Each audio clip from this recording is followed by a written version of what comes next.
बिस्मिल्लाहिर्रहमानिर्रहीम। अस्सलामु अलैकुम वरहमतुल्लाहि वबरकातुह। नाज़रीन मोहतरम, पिछली नशिस्त में अर्ज़ किया था कि इस्लाम ने जो मयारात बताए हैं कि बीवी कैसी होनी चाहिए, आपके सामने अर्ज़ किए थे।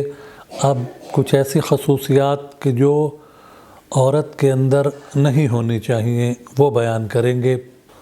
इयाकुम वत्तज़वीजल हुमक़ा, के अहमक ख़वातीन से शादी करने से परहेज़ करो। ऐसी ख़वातीन से शादी करने से परहेज़ करो कि जो दिमागी तौर पर कामिल नहीं होती, जिनके अंदर दिमागी नक्स पाया जाता है, कमी पाई जाती है, तो ऐसी ख़वातीन से शादी न करो। फ़इन्न सुहबतहा बलाउन, क्योंकि इनकी सोहबत यानी इनके साथ ज़िंदगी गुजारना बलाउन, आज़माइश है इंसान के लिए।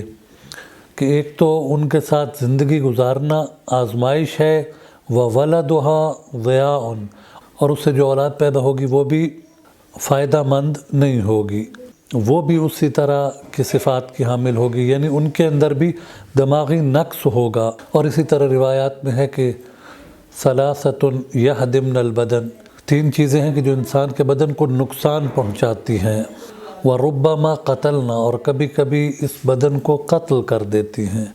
उनमें से एक चीज़ निकाहुल अजाइज़, बूढ़ी औरतों से निकाह करना, बूढ़ी औरतों से निकाह से ममानियत की गई है।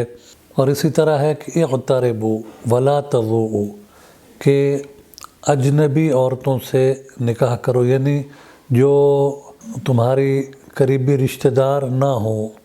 कि अपनी रिश्तेदारों के अंदर जो निकाह के आजकल मसाइल भी हैं जिस्मानी एतबार से, कि बच्चों के अंदर, बच्चों के अज़ा के अंदर नक्स बिलअमूम इसी वजह से पैदा होता है कि वो ख़ानदान के अंदर जो शादियां की जाती हैं, तो रिवायात में है कि अपने ख़ानदान से बाहर अगर इंसान निकाह करेगा तो उसकी औलाद पर भी उसके अच्छे असरात होंगे, ज़हनी एतबार से भी और जिस्मानी एतबार से भी।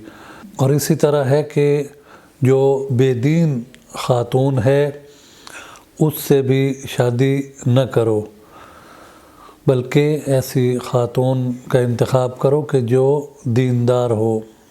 अगरचे एक ख़ातून जो ख़ूबसूरत है लेकिन बेदीन है, तो उससे इस्लाम ने कहा है कि शादी न करो, क्योंकि उसका हुस्न ख़त्म हो जाएगा, लेकिन उसके जो लादीनियत के असरात हैं, फ़ासिद असरात, वो तुम्हारी औलाद में मुंतकिल होंगे और उनकी तरबियत में भी मसाइल पैदा होंगे।